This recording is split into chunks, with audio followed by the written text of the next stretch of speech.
Agastya Muni lived an extraordinary life, and it is believed he also lived an extraordinary span of life. The legend says that he lived for 4,000 years. We do not know. Maybe it was 400. Being Indians, we take a little bit of liberty with zeros. Because it's after all our invention, we can use it whichever way we want. The zero came from India, so we use it little liberally because it's our intellectual property right.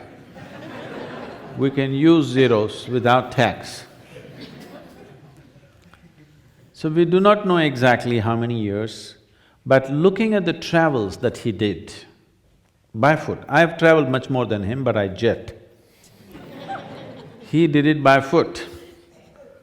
So, looking at the amount of travel he did, he definitely lived an extraordinary span of life. We don't know, it might have been 200 years, 300 years, 400 years, we do not know.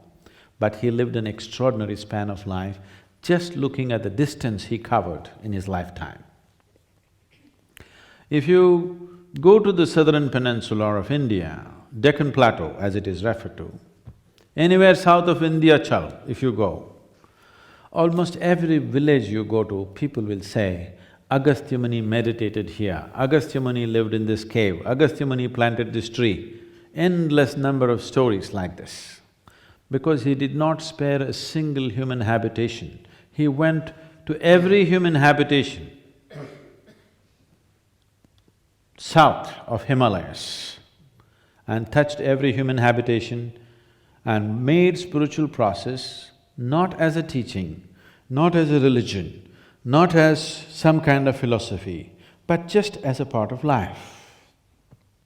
Simply as your mothers teach you how to get up in the morning and brush your teeth, like that spiritual process was taught.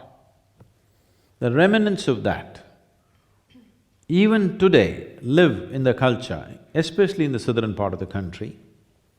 In the north, a lot of it has been lost because north took all the beating of invasions from the outside. The invasion, the military invasions, the cultural invasions, the religious invasions from outside were strong in the northern part of the country. But they never usually came down beyond the Vindhyachal mountains. So south remained more protected just by the way the terrain was, the way the whole atmosphere was, because all three sides is ocean. There were no great navies invading, it was usually armies, so they did not come that far down south. So even today, you can see the remnants of this being practiced by common people unconsciously, not even knowing that it's a spiritual process. It's just a part of life. The way you stand, the way you do things, everything, the way you sit, everything has a spiritual basis, but being practiced unconsciously, not being practiced consciously.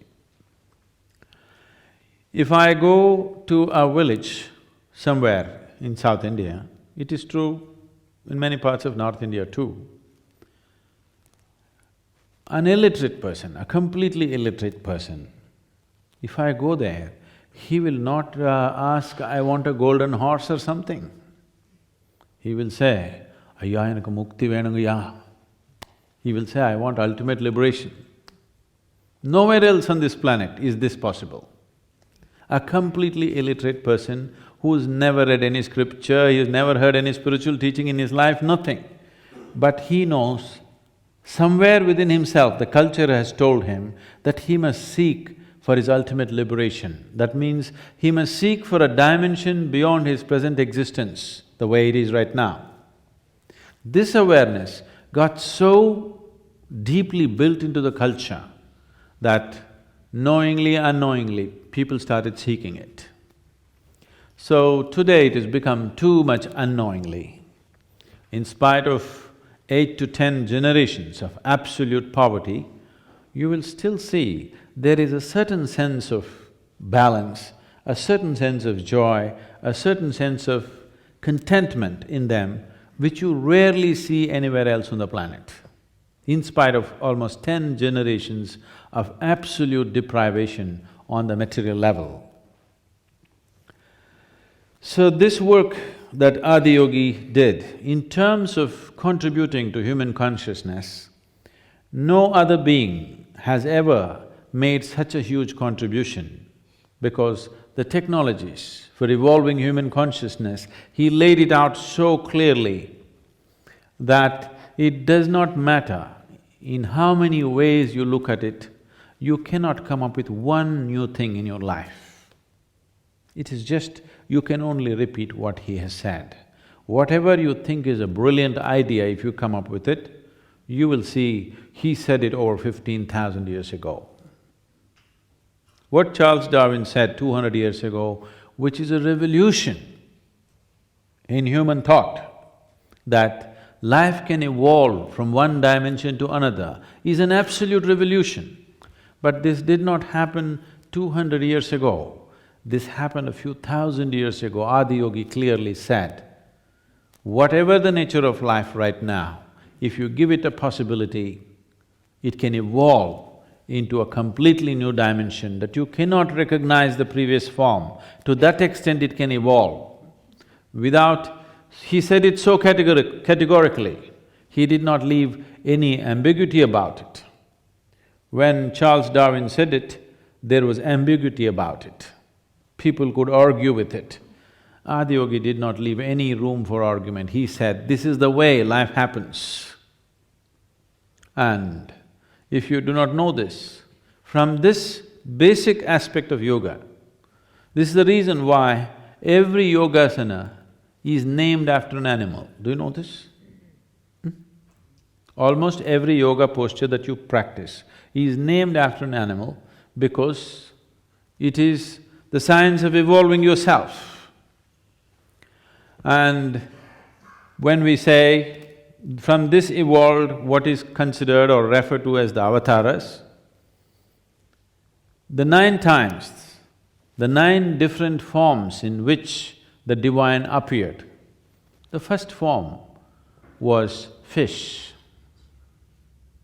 The second form was a turtle. The third form was a boar, a wild boar.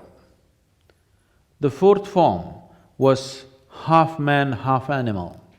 The fifth form was a dwarf man. The sixth one was a full-fledged man. The seventh one was a much more evolved man.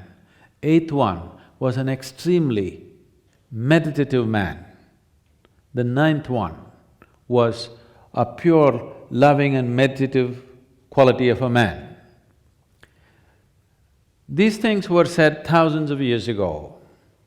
Charles Darwin, or Darwin's theory of evolution, is 100% in line with this expression of divine finding manifestations in the form of a fish, that is life within water, turtle, half in, half out, amphibious, then a wild boar, which is solidly grounded animal, then half man, half animal, then a dwarf man, then an evolved man, a fully evolved physical man, an angry man.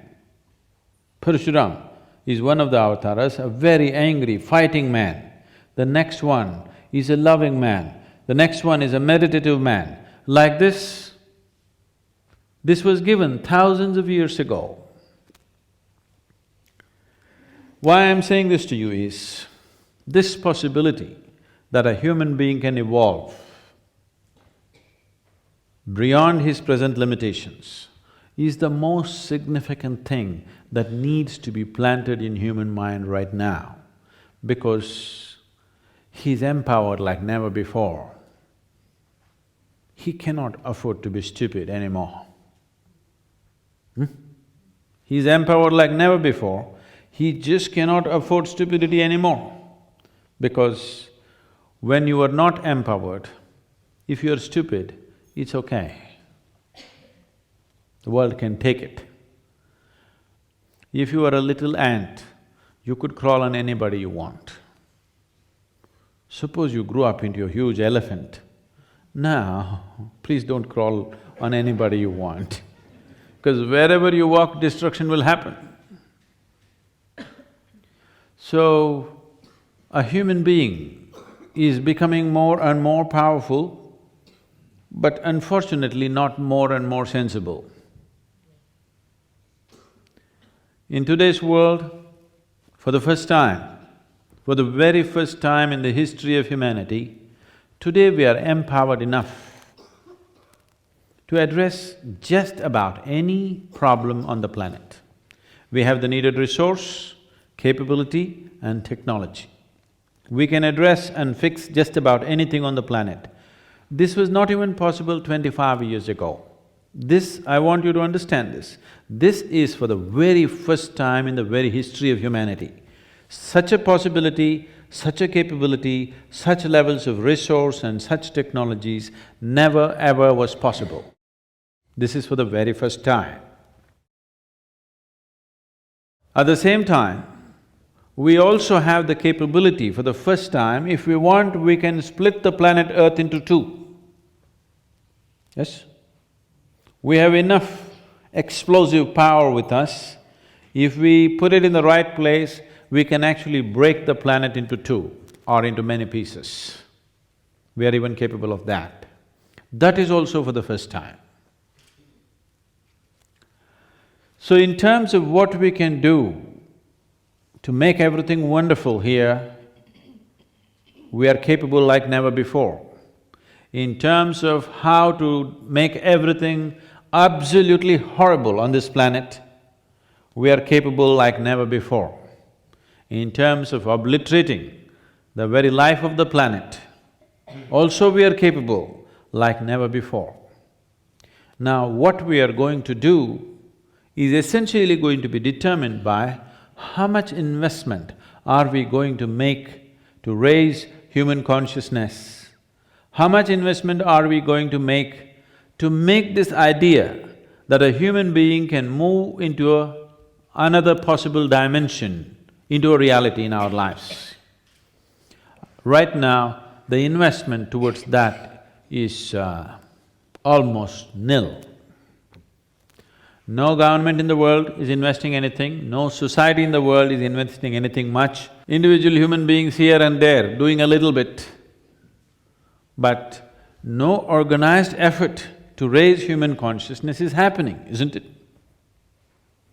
And when human beings are so empowered, not raising human consciousness, trying to solve problems, the mind and the mindset which created the problems, with the same mind and the same mindset, trying to find a solution is the most idiotic thing to do. The kind of mind and the kind of mindset which created all the problems on the planet, the same mind and the same mindset is claiming that it will find solutions. It cannot find solutions, it can only create more problems. So, investing towards making this idea into a reality that a human being can evolve into another dimension, a human being can leave his limitations behind and rise above this. We need investment in that direction, both in terms of human resource and other resource. This needs to happen in a big way, otherwise all of us are going to regret. All of us are going to regret in a very bad way, or we may not live to regret. That is also possible.